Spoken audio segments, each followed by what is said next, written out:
Hello guys, She Loves God here. This video is on boundaries. Not boundaries that we humans set, but boundaries that are set on us and our bodies. Well, the reason I'm doing this video is because I saw a YouTube video about planets a few days ago, and it was about the top 10 most interesting planets that the scientists, think they have discovered. Of course, they've never been to these planets, but they're, guessing and surmising on what these planets could be like.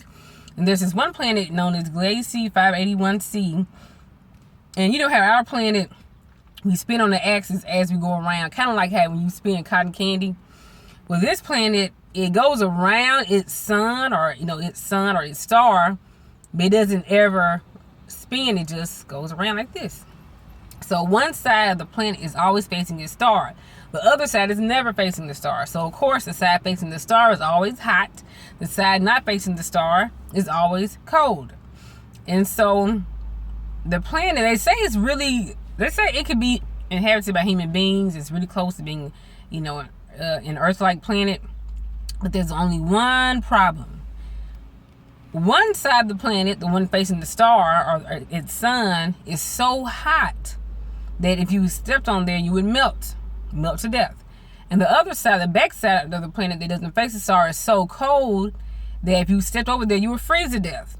But the strange thing is, there's this little strip around the planet that is habitable. It's called the habitable zone, and it's where human beings can live comfortably. Air, temperature will be fine. We could live there.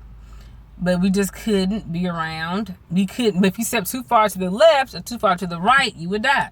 And it made me think about boundaries, how we can be habitable. We can have a habitable zone that God sets for us where we can live comfortably. The gravity's fine, the air is fine, UV rays are fine, everything's fine. But if we go too far to the left or too far to the right, we can get hurt. We can get burnt or frozen to death. And so that just taught me something about boundaries, how God has set boundaries on human beings. Human beings, we can't do everything we want to do.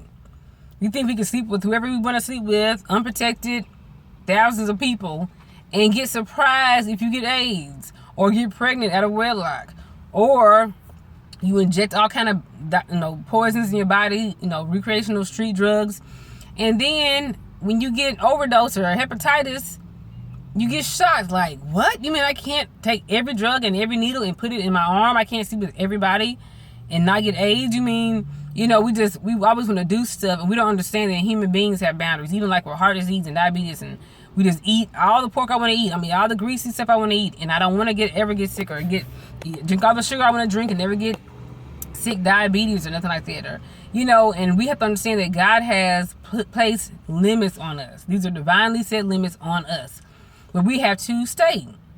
Birds are fine with their limits. They can't go under the ground. They stay in the air. Fish can't fly in the air. Most of them can't, except for flying fish that jump in the air for, temporarily. And bears can't fly. And other species, we say we're the smartest species, but we're actually the only ones that can't accept our boundaries. And so, boundaries keep us safe. There's a habitable zone. If you stay in this little strip, I don't know if it's a mile wide or 30 miles wide or 3 feet wide. I'm not sure how small it is. But all that matters is that, there's a zone you can live. You don't have to explore everything. We always want to I want to try this, I want to do this. Where polar bears are meant to live up north, where it's cold. And brown and black bears are supposed to be in wooded areas. And we shouldn't be envious of other species that get to do things we can't do. The polar bear is supposed to have ice and eat fish that swim in cold waters, and the brown bear and the black bear are not supposed to have the same climate. So human beings, we're supposed to be in our climates. We're supposed to have our limitations, or we will not live. It's not a habitable zone. We have to stay. The Bible says, narrow is the way, straight is the path. We have to stay on the straight and narrow to stay out of trouble, to stay alive, to stay happy even. So hope you enjoyed this video. Please watch it, examine yourself, see if you're staying in your divinely appointed limits, and leave comments. Bye-bye.